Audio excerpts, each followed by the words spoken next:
సైతాన్ సింగ్ అనే ఒక సైనికుడి గురించి నేను చెప్దామని.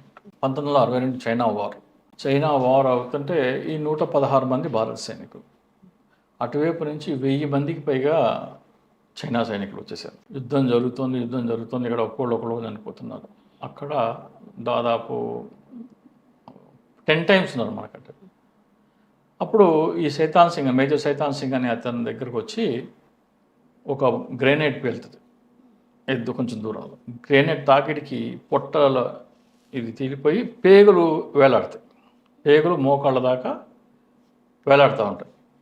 ఆ పేగులు మోకాళ్ళ దాకా వేలాడుతుంటే పక్కన ఒక బ్యాగ్లోంచి ఒక టవల్ తీసి అవన్నీ తీసి మూట కట్టుకొని 1 డే పోరాడు. My God.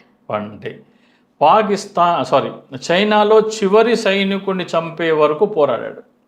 ఇది నిజంగానే జరిగిందండి? ఇది నిజంగా జరిగింది. నిజమే, మీరు చెప్పింది వింటుంటే నాకు కూడా కరెక్ట్ అనిపిస్తుంది. రీల్లో ఉన్న హీరోని కంటే ఇలా రియల్ హీరోని ఆదరిస్తే బెటర్ ఏమో. ఎవరో తెలియదు కదా, సైతాన్ సింగ్ అంటే ఎవరికో తెలియదు. నిజంగా ఇప్పుడు వరకు నాకు కూడా తెలియదండి.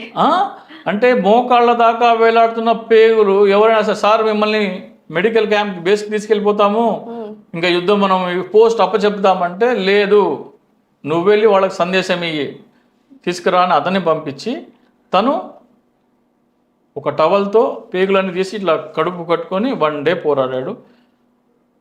మనం 110 మందితో మనం చనిపోతే, వాళ్ళు 1000 మంది చనిపోతే, వాళ్ళ ట్రక్కులు 20 ట్రక్కులు 3 రోజులు సవాలు వస్తున్నాయి వాళ్ళకి.